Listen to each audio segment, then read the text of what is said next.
I opened the sacred room. Everyone in my village feared. 2 people never came back from what happened that night. I grew up in a small village where everyone knew about the sacred room.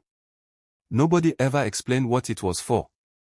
If you asked, the older people would either change the subject or tell you, leave it alone if you want a long life.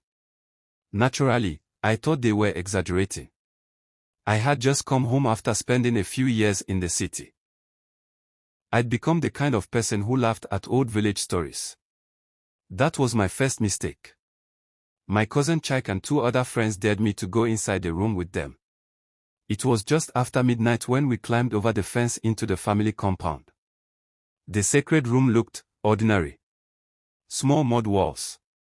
A faded wooden door. No locks. No guards. I remember saying, "This is what everyone's afraid of." I pushed the door open. The smell inside is something I still remember. Old wood. Something herbal. The room was almost empty except for a small wooden table with an old clay pot sitting in the middle. The walls were covered in strange markings scratched into the mud. One of my friends laughed and picked up the pot. That's when we heard it. Footsteps. Walking around the outside of the building. We thought someone had caught us. We rushed outside. There was nobody there. Not a single person. But the footsteps kept going. One full circle around the room. Then they stopped. None of us said a word after that. We just ran. The next morning, the friend who touched the pot developed a terrible fever. He died before sunset.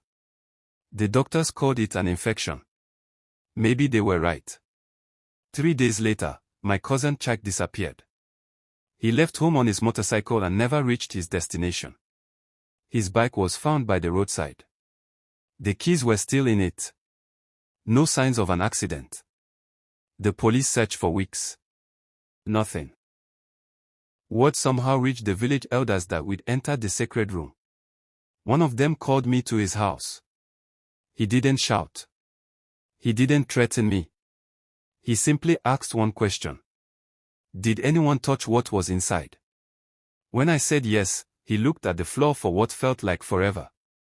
Then he quietly replied, that room had stayed closed for 50 years. The next morning, several elders gathered at the compound. They carried items wrapped in white cloth. Nobody was allowed near them. They stayed inside the room for almost an hour. When they came out, they sealed the door with fresh wood. No explanation.